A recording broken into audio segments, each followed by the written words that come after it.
No, they didn't give me any notes. They called me, they checked my availability, they sent me the script. They told me that we were going to reshape the mythology and would I like to come out and play. And that they would love me to come out and play. So I was just thrilled to be invited.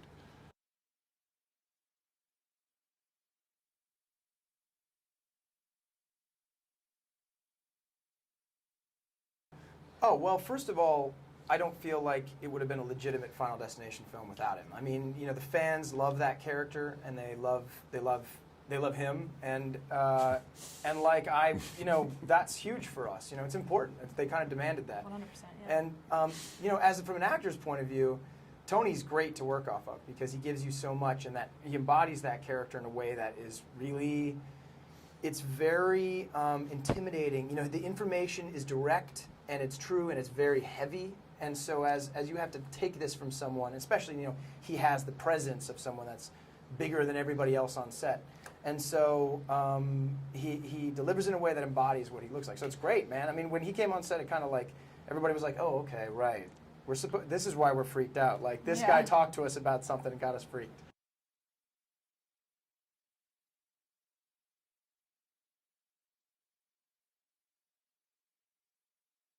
Well, okay, the audition process for me was very quick. I was cast very late in the process, so I had one audition. I went in to meet New Line. Everyone was already up in Vancouver. And then, like, the next day I flew out for 3 months. But when I got to Vancouver, he took us all separately to dinner and talked to us about our, you know, our perception of the character and what he's thinking to do, and he talked about the 3D cameras and what that was really going to be like, because he has this girth of knowledge about 3D. You know, he helped develop it on Avatar, and so yeah, it became a very collaborative experience, back and forth.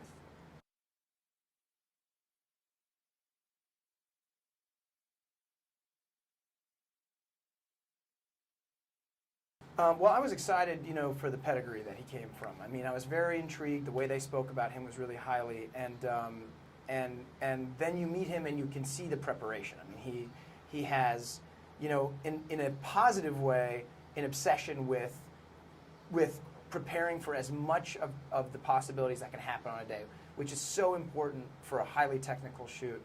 And I think in that way we felt very much in good hands. In working with him as an actor, you know, it's that great fun thing. You know, you take a little bit of time to learn. He had freely admitted, like, this is my first time helming this all myself. I'm still a young actor, so I'm still learning as I go. And we developed a dialogue with each other, and it was something I felt really comfortable with because we worked together almost every day for 3 months.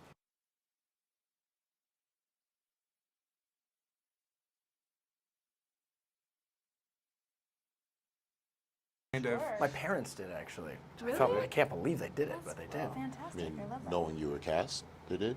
Yeah, when they knew I was cast, they went for all of them, and they were just like, "This is terrifying." But they did it all You're in one in day. this? Yeah, yeah. I did, but not all in one day. Yeah, I need to take it in small doses. I had seen the first one and I loved it, but then I had to watch the other ones kind of weekly.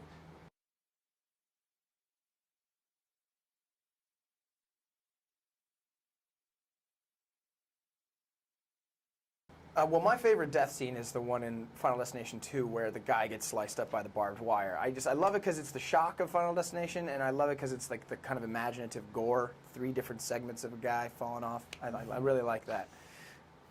Yeah, I mean, yeah, if you guys want to go down the line. My favorite death is probably the tanning booth. Just because I've never actually been in a tanning booth, but it looks terrifying just in general. So when they had that come out, I was like, oh yeah, nope, never gonna get a tan. It's just awful. And for me, the woman being hit by the bus in the first one, I thought it was so sudden. For me, it was the first time I said, okay, that's Final Destination.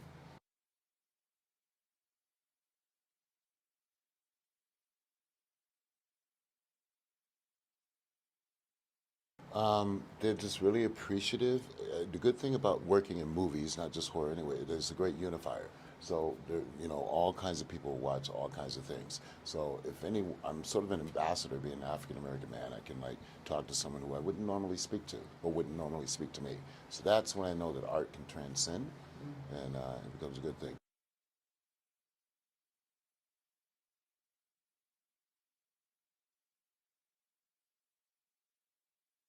I mean, call me what you will. I mean, if you're gonna call me queen, I ain't gonna kick you out of the room. Right. Yeah, I mean, I've been incredibly lucky and blessed, and one of the most amazing things about the horror genre are the fans, and they're very loyal fans, and they're so vibrant. Like they get their voice out there, and they support 100%.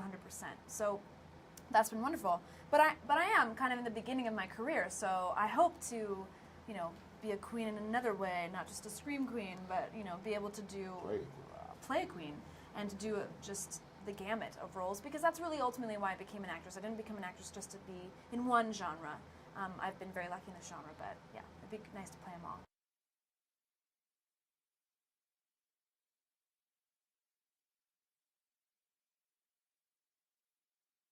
I think it's a good question. I think that, boy, what's great is that you have to go through a lot of emotions.